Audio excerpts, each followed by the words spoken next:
ফাঁসাতে ছোট রানীমাই যে এসব চক্রান্ত করছে এবার সেটা প্রমাণ করে দিল ফুলকি। হ্যাঁ বন্ধুরা, এমনটাই হতে চলেছে আজকের পর্বে।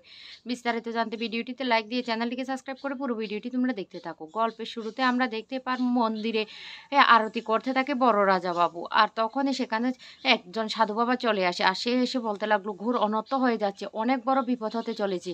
কে বলেছে ওই লোকটাকে দিয়ে আরতি করাতে?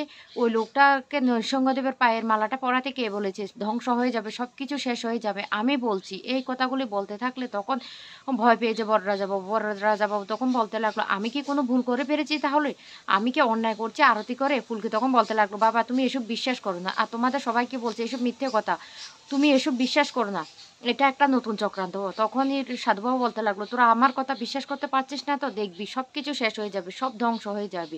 এই কথাগুলি বলতে থাকে সাধু বাবা, আর তারপর বলতে লাগলো ঠিক আছে তাহলে আমার কথা যেহেতু তোরা বিশ্বাস করছিস না আমরা এখান থেকে চলে যাচ্ছি। এই বলে সাধু বাবা চলে যায়। তখনই ছোট রানীমা বলতে লাগলো এটা কি হয়ে গেল বর্দি? আমি তো বলেছিলাম ওনাকে দিয়ে নরসিংহদেবের আরতিটা না করাতে। তখন বড় রানী বলতে লাগলো ছোট তুই এসব কি ধরনের কথা বলছিস? উনি কি ইচ্ছে করে এতদিন পর্যন্ত লুকিয়েছিলেন? উনি তো হারিয়ে গেছিলেন, উনি 24 বছর পর্যন্ত কোথায় ছিলেন সেটা তো উনি নিজেও জানেন না। তখন এই কথা বলতে লাগলো বর্দি তুমি আমার কথা বিশ্বাস করতে পারছো না তো? এটা নৃসিংহদেবের একটা ইঙ্গিত, দেখবে সব কিছু শেষ হয়ে যাবে, ধ্বংস হয়ে যাবে সব কিছু। তখন ফুলকি বলতে লাগলো তোমরা এসব কিচ্ছু বিশ্বাস করো না, বড় মা তুমি এসব বিশ্বাস করো? ঠাকুর কোনোদিন মানুষের কোনো ক্ষতি করে না, এটা মিথ্যে কথা, এটা নতুন একটা চক্রান্ত। কিন্তু কেউ সেটা বিশ্বাস করে না। বড় রানী তখন বলতে লাগলো আচ্ছা ঠাকুরপো একটা কাজ করলে ভালো হয় না? এটা থেকে আমরা কিভাবে মুক্তি পাবো আগে তো সেটা দেখতে হবে। আচ্ছা সাধু বাবা তুমি বলো তো আমরা কি করব? তখন বলতে লাগলো এটার জন্য একটা যজ্ঞ করতে হবে। তখন এই কথা শুনে ছোট রাজা বাবু বলতে লাগলো ঠিক আছে তাহলে আমরা যজ্ঞের আয়োজন করছি। কিন্তু তখনই সেই পুরোহিত বলতে লাগলো না, এই যজ্ঞটা একটা স্পেশাল যজ্ঞ করতে হবে, আর তার জন্য সমস্ত উপকরণগুলি আমার আশ্রমে আছে, আমি আশ্রম থেকে গিয়ে সেগুলি নিয়ে আসি। ছোট রাজাবাবু তখন বলতে লাগলো আমাদের লোকজন গিয়ে নিয়ে আসবে, কিন্তু পুরোহিত কিছুতে রাজি হয় না। পুরোহিত বলতে লাগলো না না আমি গিয়ে নিয়ে আসবো। এই কথা বলে পুরোহিত সেখান থেকে বেরিয়ে যায়। এদিকে ফুলকি সবাইকে বারবার বোঝানোর চেষ্টা করে। রোহিত তখন বলতে লাগলো ফুলকি তুমি এখন হুটহাট করে কোনো কথা বলো না যতক্ষণ না পর্যন্ত প্রমাণ করতে পারি। আমরা তো বুঝতে পারছি এটা ছোট রানীমা একটা চালাকি করছে আমাদেরকে ফাঁসানোর জন্য। তখন ফুলকি বলতে লাগলো হ্যাঁ বাবা যে এখানে এসেছে সেটা কিছুতেই তো মেনে নিতে পারছে না, তার উপর আমাকেও মেনে নিতে পারছে না, তাই আমাদেরকে ফাঁসানোর জন্য এই কথাগুলি বলছে। এই কথা শোনার সাথে সাথে তখন রোহিত বলতে লাগলো ঠিক আছে এখন ঘরে চলো, যা করার আমাদেরকে খুব সাবধানে করতে হবে। এইদিকে পুরোহিত মশাই চলে যায় আশ্রমে সেই যজ্ঞের আয়োজন করার জন্য সমস্ত উপকরণগুলি আনতে। কিন্তু কিছুক্ষণ যাওয়ার পর হঠাৎ করে একটা শব্দ শুনতে পায়। তখন পুরোহিত বলতে লাগলো কি ব্যাপার, এটা কিসের আওয়াজ শুনতে পেলাম?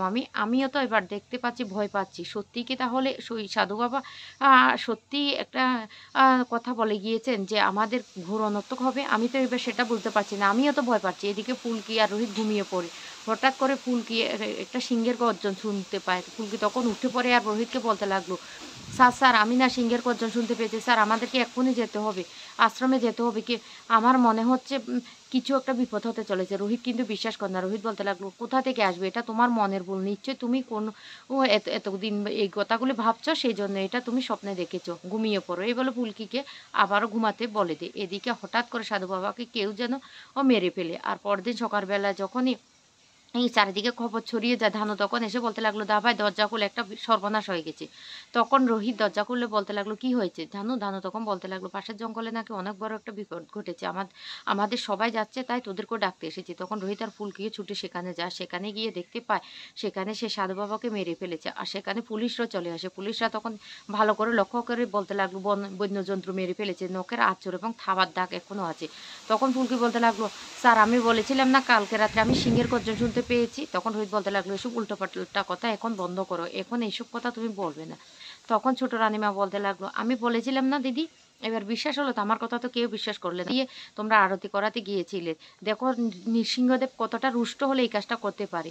তখন পুলিশ বলতে লাগলো অসম্ভব ব্যাপার, এসব কোনো কাল্পনিক কথা আমরা কেউ বিশ্বাস করি না, আপনারা কেউ বিশ্বাস করবেন না, এটাও একবার কি হতে পারে ভগবান রুষ্ট হয়ে মানুষকে মেরে ফেলবে? গ্রামবাসীরা তখন বলতে লাগলো ঠিক কথাই তো, পুলিশ ঠিক কথা বলছে। তখন ফুলকি সবাইকে বোঝানোর চেষ্টা করে। এরপরে সবাই যার যার মতো করে চলে আসে এদিকে। এ এ সেই লাশটা নিয়ে যায় তদন্ত করার জন্য। অন্যদিকে ফুলকি মনে মনে বলতে লাগলো, "কি ব্যাপার? কিছুই তো বুঝতে পারছি না।" ফুলকি তখন রোহিতের কাছে গিয়ে বলতে লাগলো, "স্যার, আমার না স্পষ্ট মনে হচ্ছে এটা ছোট রানীমার একটা চক্রান্ত। আমাদেরকে ভয় দেখানোর চেষ্টা করছে।" আর তখন হঠাৎ করে আরেকটা লাশের খবর পায় স্বাগতা ম্যাডামরা। আর তখনই স্বাগতা ম্যাডাম ফুলকিকে ফোন করে বলতে লাগলো, "ফুলকির সর্বনাশ হয়ে গেছে। জঙ্গলে আরেকটা গ্রামবাসী মারা গেছে। তাও আবার সে সাধু বাবার মতো কোনো জন্তু মেরেছে।" তখন ফুলকিরা সেখানে ছুটে যায় আর সেখানে গিয়ে দেখতে পাই এই অবস্থা।